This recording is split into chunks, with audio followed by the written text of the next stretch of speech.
नमस्कार। आज आम ट्रेडिंग गोटे एमिति दिगटू देखा जहाँ कौन सी स्ट्रैटेजी ठारू बहुत बेसी गुरुत्वपूर्ण आउ सेटा हेउछि आम मानसिकता बा माइंडसेट।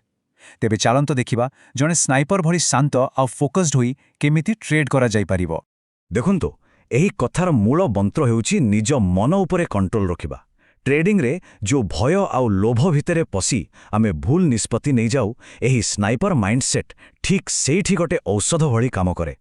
तेबे एही स्नाइपर ट्रेडिंग मानसिकता कौन? देखो बेसी ट्रेडर को पाई सबुठु बड़ समस्या हैला निज इमोशंस को काबूरे न रखी पारिबा।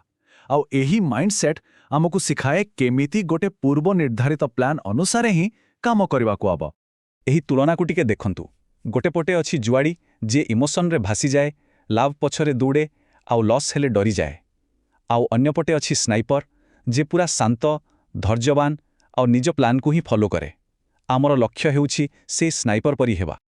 आपण जानी आश्चर्य हेबे, एई स्ट्रैटेजीर सबुठु जरूरी काम ट्रेड नेबा आगरो ही होई थाए। ता हेउछि निज पई किछि कड़ा नियम तयारी करिबा, जाहाकु कोनोसी भी परिस्थिति रे भंगा जाई पारिबो नाही। एही केस स्टडी रे जे मिशन पैरामीटर व्यवहार करा जाइथिला ताकू देखंतु। कैपिटल थिला 10,000 टंका, गोटे दिनर सर्वाधिक रिस्क थिला 1000 टंका आउ सर्वाधिक ट्रेड संख्या थिला मात्र 3। एइटा ही थिला खेलर नियम। आउ सबुठु बड़ नियम, जदि सेही 1000 टंकार रिस्क सीमा छुई गला ताहेले सेही दिन पई ट्रेडिंग बंद, कथा सरिला। एइटा ही अनुशासनर मूल दुआ। माने आपणक प्लान लॉक होई गला, एबे खाली ताकू पालन करिवार अछि।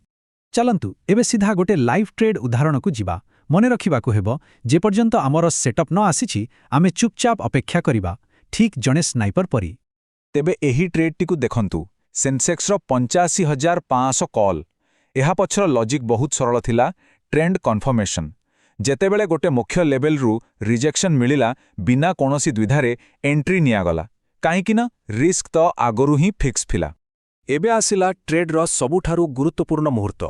एही समय रे गोटे छोटो टेक्निक व्यवहार करी भय को पूरापूरी भावे काबू करा जाई पारिला।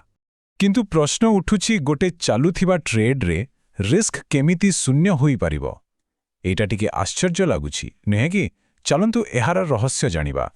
तेबे एहार उत्तर हेउछि CTC स्टॉप लॉस। एहा एक एमिति टेक्निक जोंथिरे ट्रेड लाभरे आसीबा परे स्टॉप लॉस को किना दाम को नै आसीबा को पड़े। एहार अर्थ जदि बजार एहा परे उल्टा भी जाए तेबे आमर गोटे टंका भी लॉस हेबो नाही।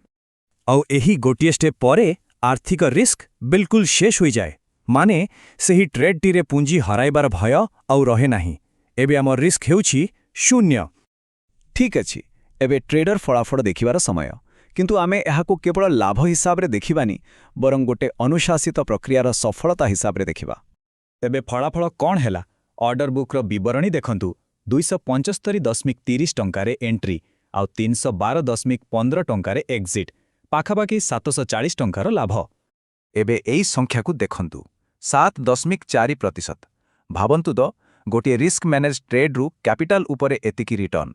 एथुरु ही जणा पडुछि जे जेतेबेले आमे अनुशासन सह काम करू फलाफल केते भल मिली पारे। तेबे एही पूरा मिशन रु मुख्य शिक्षा कौन मिलिला? प्रथमे नियम तयारी करंतु, द्वितीय रे जणे स्नाइपर भड़ी धैर्यर सह अपेक्षा करंतु, आउ तृतीय रे CTC स्टॉप लॉस व्यवहार करी रिस्क फ्री होई जांतु।